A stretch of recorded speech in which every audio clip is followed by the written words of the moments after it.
नमस्कार। रिपब्लिक भारत के digital platform पर आप सभी का स्वागत है। मैं आपके साथ सागर मिश्रा। एक लेटेस्ट ईवाई की रिपोर्ट ने पाकिस्तान की और अमेरिका जैसे देशों की नींद अब उड़ा दी है। ये इसीलिए क्योंकि भारत की लगातार अर्थव्यवस्था मजबूत होती जा रही है। लेकिन हाल ही में जिस तरह से अमेरिका ने भारत पर टैरिफ लगाया 50%, उसके बाद आने वाले दिनों में यानी कि सन 2038 तक भारत की इकोनॉमी अर्थव्यवस्था दूसरे नंबर पर पूरी दुनिया में होने वाली है। पहले नंबर पर कहा जा रहा है कि चाइना ही रहेगा, जो कि 42.2 की बढ़ोतरी वहां पर दर्ज की जा सकती है। लेकिन आखिर ये सब संभव कैसे हो पाया? क्योंकि इसके पीछे कई बड़े फैक्टर्स हैं जो भारत के लगातार काम आ रहे हैं।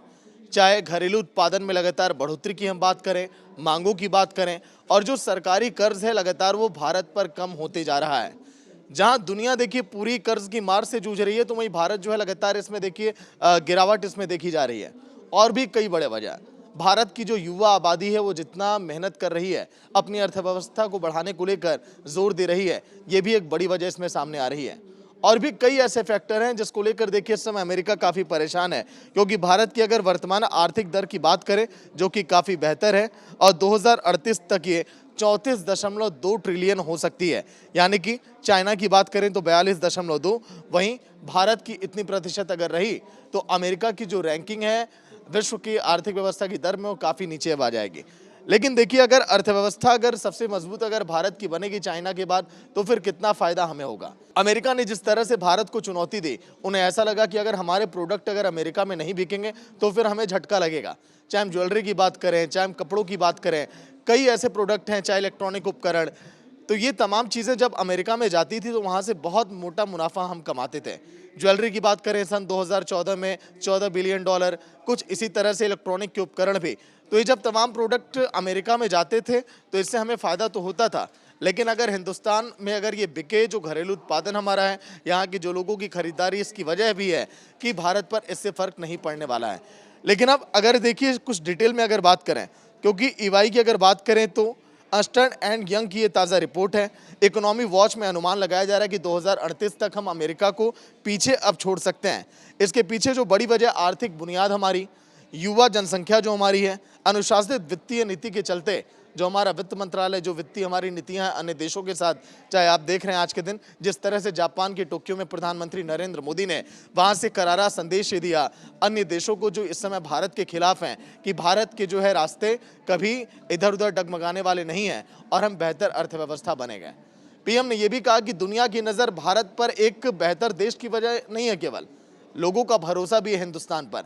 क्योंकि जब आज प्रधानमंत्री नरेंद्र मोदी जापान पहुंचे, जिस गर्मजोशी के साथ वहां के नेताओं ने, वहां की जनता ने पीएम का स्वागत किया, वो दुनिया देख रही है। लेकिन अब अगर हम बात करें तो रिपोर्ट में यह भी कहा गया कि अगर थोड़ी बहुत परचेजिंग पावर पैरिटी के आधार पर भारत की जीडीपी 2030 तक जो है वो लगभग 20.7 ट्रिलियन डॉलर रहती है, जो हमारा देखिए 2047 तक तो बहुत बड़ा हमारा लक्ष्य है। लेकिन अगर 2038 तक ही अगर हम उसे प्राप्त करने के करीब पहुंच जाएंगे तो फिर जो उपलब्धि हम प्राप्त करना चाहते हैं, जो प्रधानमंत्री नरेंद्र मोदी और एनडीए की सरकार ने एक बड़ा फैसला लिया था और कदम उठाया था, वो अब ऐतिहासिक आने वाले कुछ दिनों में अब होने वाला है। लेकिन आखिर चीन की बात करें, 2030 तक लगभग 42.2 ट्रिलियन डॉलर की अर्थव्यवस्था होगी चीन की, भारत की लगभग 30 के करीब होने वाली है। वहीं आखिर भारत इतना शानदार प्रदर्शन कैसे कर रहा है, इसके पीछे वजह क्या है? बढ़ती अर्थव्यवस्था के पीछे कौन कौन से देखिए जो इसके पीछे वजह है, वो ये है कि लगभग 28.8 वर्ष यहाँ की युवा जो आबादी है वो लगभग इकोनॉमी को बढ़ाने में यहाँ पर बहुत मददगार साबित हो रही है। यही नहीं, देश में पूंजी निर्माण और निवेश के लिए पर्याप्त संसाधन उपलब्ध हैं जो विकास की गति को देने में सहायक है। आज के दिन जापान ने इस बात का जिक्र किया होगा, आपने जब सुना होगा स्पीच को, जब वहां के पीएम ने इस बात को कहा कि भारत के पास टैलेंट है और जो बुद्धिमत्ता है वही जो है अन्य देशों में जब जाकर हम काम करते हैं और जब अपने देश में हम और बेहतर कर रहे हैं तो वो इकोनॉमी को बढ़ाने में हमारी और मदद अब करता हुआ दिखाई दे रहा है। वहीं अगर हम बात करें तो दुनिया के कई देश, हमने जिक्र किया पहले भी, भारी कर्ज के देखिए दलदल में फंसे हुए हैं, लेकिन भारत उससे लगातार निकलता हुआ दिखाई दे रहा है। डेप्ट टू जीडीपी अनुपात की बात करें तो 2024 में 81% थी, जो कि 2030 में घटकर 75% होने वाली है। यानी कि अब सरकार अगर बदलती है तो उसकी क्या मंशा रहती है, क्या इसी दिशा में जोर रहेगी, ये भी अब देखिए देखने वाली बात है।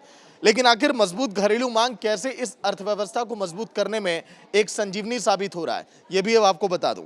क्योंकि भारत की बड़ी घरेलू खपत जो है वो अर्थव्यवस्था पर आधारित है। देखिए, अगर वैश्विक व्यापार अगर धीमा होता है तो भारत का जो विशाल जो घरेलू बाजार है, जो हम खरीदारी करते हैं, जो हमारे देश के अंदर व्यापार है, लगभग 135 करोड़ की जो आबादी हमारे हिंदुस्तान की है, वो अपनी अर्थव्यवस्था को कभी डगमगाने नहीं देती है। ये एक बड़ी वजह है।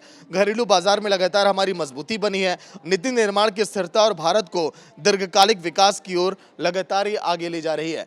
तो ऐसे में सन 2038 तक जब अमेरिका हमसे पीछे होगा तो शायद जो अमेरिका के मंसूबे हैं कि कैसे भारत को नीचा दिखाया जाए, कैसे अर्थव्यवस्था को कमज़ोर किया जाए, उसे हम आईना दिखाने का काम करेंगे और चारों खाने अमेरिका चित होने वाला है बहुत जल्द। ये कहीं से भी देखिए, दो राय इसमें नहीं है। फिलहाल आज के लिए इतना ही। देखते रहिए हमारा डिजिटल प्लेटफॉर्म। नमस्कार।